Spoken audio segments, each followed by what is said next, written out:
Eagles game. Man, I got a lot of shit on my mind today, man. About I don't even know where to start, man. But there's a couple vids I'm gonna make today, man. This one, man. This gonna be about Chip Kelly, man. After we lost to Dallas, man, I had posted in week 2. I had posted I'm done with Chip Kelly. He can go back to Oregon.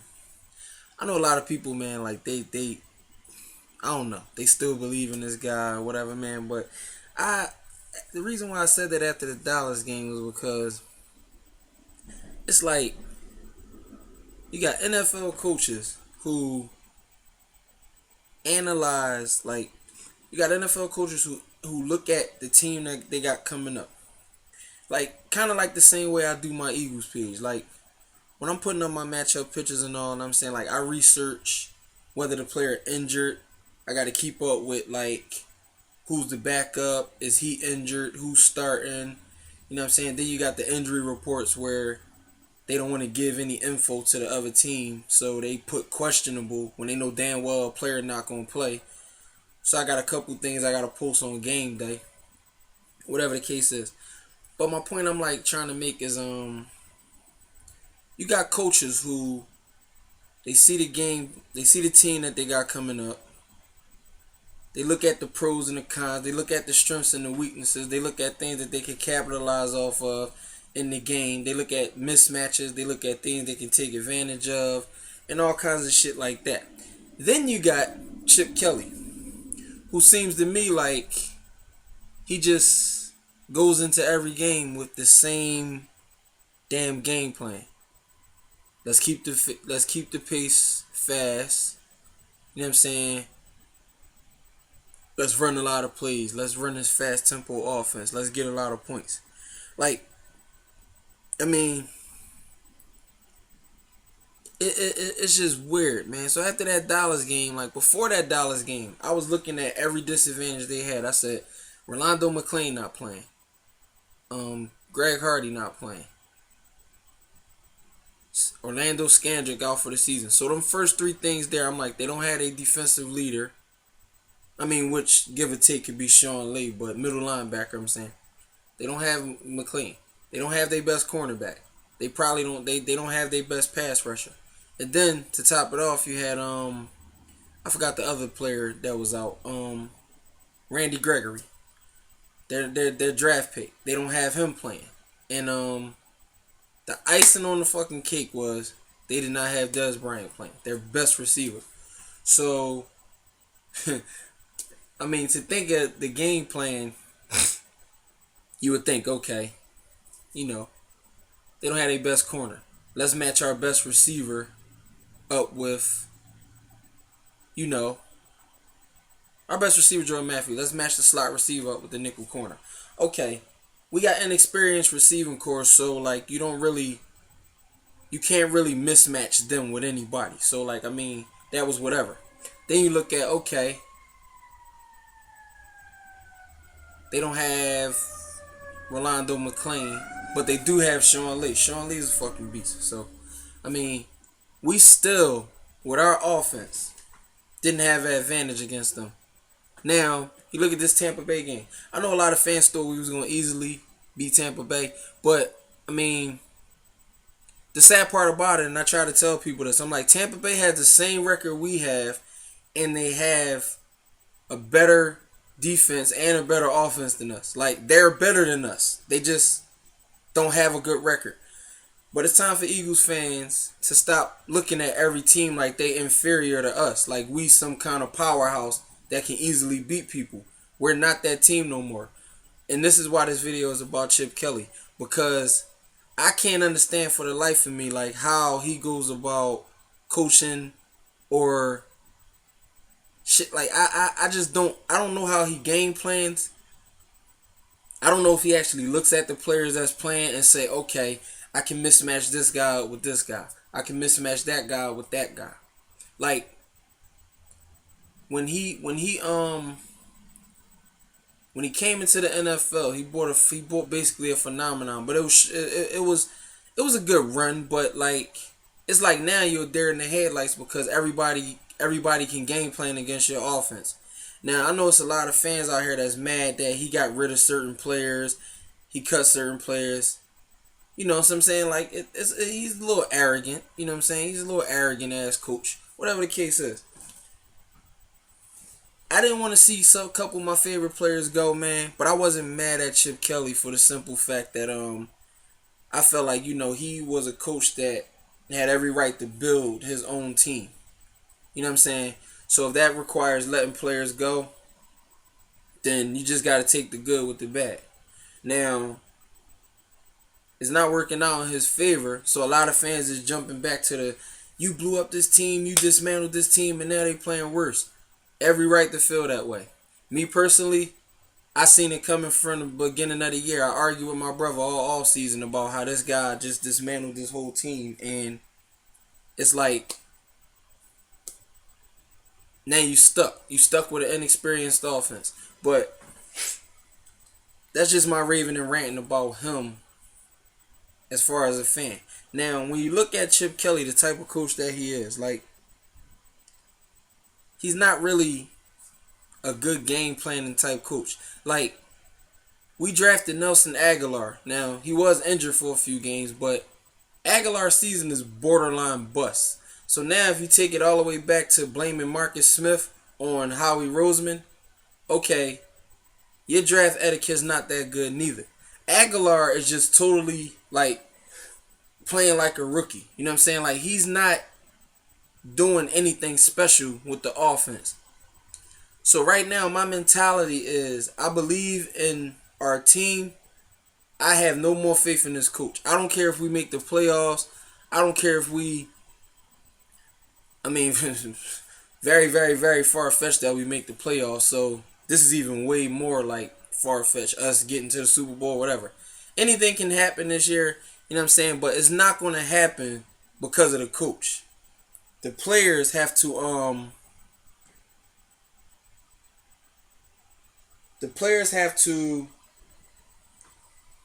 hang on one second. I'm on everything, man. The blogs, all kinds of sports sites, everybody saying fire Chip Kelly. Like it's real crazy Monday, man, but it's not about the coach no more. Like, the players got to come together as a team. I know you got that notion where they said the players lost faith in Kelly. Okay, that's cool, but as a player, you still got to play with pride. You still got to play amongst each other, amongst your teammates, you know what I'm saying? So, all my belief is going into the players now. I don't care about the coaching scheme. I don't care about what type of game plan he draws up. I don't care about what kind of plays he calls. I don't care about none of that. All I want to do is see our Eagles save face and play like a team without, even if they're not behind the coach no more. So as of right now, my faith is in my team, not the coach. Billy Davis, I'm not going to trash him because our defense was pretty much like a top-notch defense for most of the year. We just been going through it, and that has a lot to do with D'Amico Ryans, like. But my main point of this whole video is just like addressing my anger and raving and ranting about Chip Kelly. Now, one thing I noticed about this team, and it's weird, it's because you got a lot of players on this team that's not even like Chip Kelly guys that he drafted. It's but like free agents and a lot of guys left from the Andy Reid era. One thing I will say about this offense and about Chip Kelly as in general, like, you have too many playmakers. You got too many future playmakers. You got too many guys on this team that can be star caliber on another team. And the reason why I say that is because, like, when you have your starting running back is DeMarco Murray, your backup running back is Ryan Matthews, your third string running back is Darren Sproles. Like, these are guys you don't have to develop. You trying to put them into a system so they can adjust. Now, them being veterans, they should be able to do that. But it's a lot better to have a guy in a so-called complex system, learning it from scratch. You know what I'm saying? If you're going to bring in a veteran, bring in a little bit of guys. Like, if you brought DeMarco Murray here and let Ryan Matthews walk, or if you brought Ryan Matthews here and let Murray walk, you got two Pro Bowl caliber running backs, but Darren Sproles, he's a little bit older, so but you got a young guy in Ryan Matthews who can take this offense and run with it. You know what I'm saying? So, it's too many guys that's playmakers on this team. Our offense in general, now you have Jordan Matthews, Nelson Aguilar, Josh Huff, Riley Cooper, Miles Austin. Now, the best guy out of all of them would probably be Jordan Matthews because he's like our leading receiver and everything. But the receiving core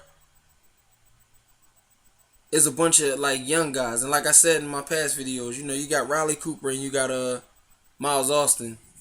They're not really two guys like that can mentor young guys because like they have a hard time in their careers too. You know what I'm saying? So, but it's too many guys on this team with potential, and the media, the analysts, everybody is like riding this wave of how much potential a guy has. But when you have too many playmakers on one offense, it's hard to get everybody involved. Whereas if you had a simplified offense where maybe you had one playmaking running back, a playmaking receiver, you know what I'm saying, instead of three guys that got the same amount of potential. So now, if it's understandable that a guy like Darren Sproles will say, I'm frustrated with my lack of touches. Because you got two damn Pro Bowl running backs ahead of you on the depth chart. So, on punt returns, you get your dual threat, but they really try to they either hang the ball or they try not to kick it to you. So you fair catching a lot of balls. They know how dangerous you are. So if you take away that element, then you're just a third string running back who don't really get utilized enough. You know what I'm saying? So like having DeMarco Murray, like I said, man, if we was gonna sign him, we should have just signed him and let Matthews walk. That way you got Murray, you got Sproles, and you can play them like you played against Tampa Bay. That way the backup know he's the backup. He won't complain about his touches as much. But when you got a guy of Darren Sproles' caliber playing third string, you're doing too much. Just like the linebacking core. Now, you had D'Amico Ryans. You traded Shady for Kiko Alonso. You extended Michael Kendricks. You drafted Jordan Hicks. Jordan Hicks was out playing everybody, so everybody was saying he should be the starter. Now, Jordan Hicks got lost for the season. Now you got Michael Kendricks, Kiko Alonso, D'Amico Ryans. You got to make sure that these guys is getting the right amount of reps. But in reality, D'Amico Ryans is the problem on defense now. And I'm not saying he's the problem, like he's the problem on defense. He's the problem because with D'Amico, we was a top-notch run day. Like, now I see why Chip Kelly called him our Mufasa. D'Amico Ryans is a leader. Kiko Alonso and Michael Kendricks, Kendricks is a veteran now. Kiko in his, third year? You know what I'm saying? So, but D'Amico Ryans, man, he was the guy. He was our rock. And I started to notice that because if you look at the 3 games, the 2 games he missed and the game yesterday where he didn't really play that much, I don't think, we got gashed on the run every game. You know what I'm saying? So, I mean, it's real hard. But the only thing I could come up with this team, man, is Chip Kelly is a coach that tries to do too much. I know whatever he say, a lot of the fan base run with it. Because he says a lot of shit that, fans never heard before. You can never have you can never have too many playmakers. Yes, you can have too many playmakers. Because playmakers in a tandem, they're going to want the ball. If they're not getting the ball, they're going to complain about not getting the ball. Then you got to figure out a way to scramble and utilize everybody to keep them all satisfied. It's too much. All we needed was Ryan Matthews, Sproles, Kenyon Barner. We didn't have to go out and get greedy and get DeMarco Murray. And like I always say, if you was going to get Murray, you should have just let Ryan Matthews walk. But Ryan Matthews ain't even the problem. He don't complain or none of that stuff. You know what I'm saying? He's a pretty good number 2. But he's a number 1 caliber running back. So, my notion was, if you had a chance to get Murray, you sign Ryan Matthews first, and you make an offer to Murray, you know what I'm saying? Smaller offer than what you gave him. Now, Chip Kelly the GM, Chip Kelly the coach. Like, I'm done with all of them. He should have just let Howie Roseman. You didn't even adapt to NFL coaching yet, and you wanted to be a GM. Now, you done fucked that all up with everything you did. Like, the way our defense looked yesterday, you couldn't even use the excuse that the offense keep them guys on the field. They was getting gashed from the beginning, and we played a rookie quarterback. Like, I'm so frustrated with Chip Kelly, man. Billy Davis, kind of frustrated with him too. But Billy Davis, I'll give him a pass because he's not. He has a bunch of like guys. Like, he got two, I believe, three, maybe four. I don't know if Thurman won the Super Bowl with Seattle that year they won. You got three Super Bowl champs, maybe four, on your defense, whereas you're not coaching like rookies and shit. Like, you're coaching veterans, so they're partially to blame too for the way they play. Because if you're a seasoned veteran, like, you know what I'm saying, you pretty much establish your own identity outside of how the coach is using you. You know what I'm saying? So I can't really fault Billy Davis for how the defense plays because they're not an inexperienced offense. They're not an inexperienced like our offense is. You know what I'm saying? Like, DeMarco Murray and Ryan Matthews and Sproles haven't played a season together. Like, you know what I'm saying? Thurman and Maxwell, they know each other. Nolan Carroll been in the system already. Jenkins got a year in the system already. You know what I'm saying? Kendricks been here. Vinny Curry, Connor Barwin, Fletcher Cox, all these guys been here already. So, you know what I'm saying? I can't really fault Billy Davis, and I'm not as mad as Billy Davis as I am Chip Kelly. But, I mean, it's just in shambles right now. And the saddest part about it is, like, the fact that our division sucks so bad, we're still in it. So it's still a reason for Eagles fans to believe. But my belief is going to be in the team, not the coach.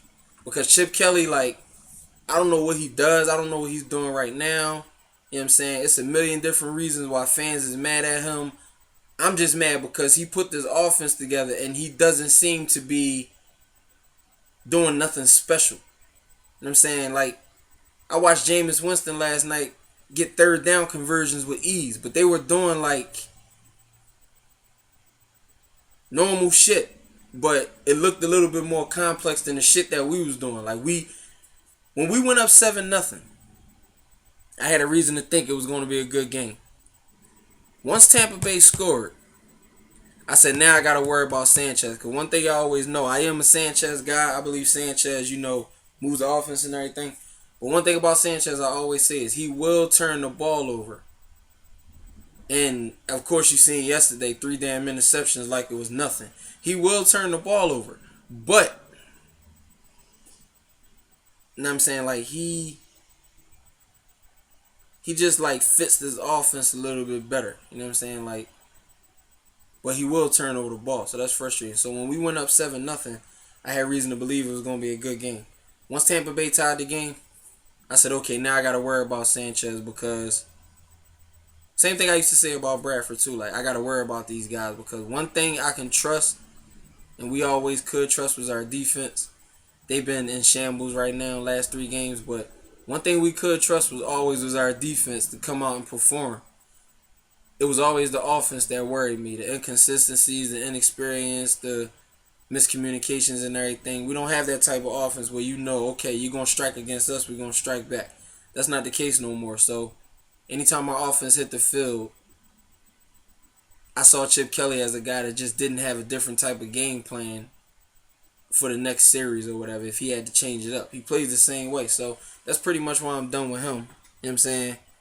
And this is about the end of my rant about Chip Kelly, man. But I mean, if he gets fired, I said in a couple games ago, I said I wouldn't fire him now because I believe it's a mess that he needs to clean up that he created. So, I mean, that just is what it is. But now I feel like if you fire him, you fire him. I mean, I really don't give a shit no more. So, I mean, I just don't. You know what I'm saying? But I still believe in my team. You know what I'm saying? I'm going to put my faith in the players from now on. You know what I'm saying? I mean, my belief is going to be that them guys will get out there. They will get it together amongst themselves. Like, no more relying on the coach. Like, I don't trust Chip Kelly no more. I'm at the end of my rope with Chip Kelly because every week you come out and it's just the same shit. You got this guy not getting enough touches. You got the fans complaining about this guy, why you didn't play him more. And that's something you brought on yourself because you try to put too many playmakers and players with potential that deserve the ball, that deserve, to be more involved in the offense. You put too many of them on one team. And now it's backfiring on you because you realize you can't use them all because it's not enough football to go around. You know what I'm saying? So my belief from now on, like, is gonna be in the team. Like, I want them guys, I don't want them to roll over and die. I want them to go out there and play amongst themselves. You know what I'm saying? A lot of teams, they lose faith in their coach and it's just the end of it there. Like, you know what I'm saying? You just whatever. We just gonna lose and fuck the season up and say whatever. But I really want them guys to come together and look each other in the eyes and say, it's up to us now. We can't rely on this coach. You know what I'm saying? So, it is what it is, man. That's the end of my rant, man. Let me know what y'all think about this, man. Y'all know what it is. It's always Bird Gang, always fly, Eagles fly. I'm an Eagles fan till I die. You know what I'm saying? So, it is what it is, man. I'm gonna watch my boys on Thanksgiving. You know what I'm saying? Like I always do. I can't give up on my squad, man. It's just not in me. So, y'all see it. You know what I'm saying? It's just not in me to give up on my squad. So, I'll let y'all probably not do my next video or whatever, but peace.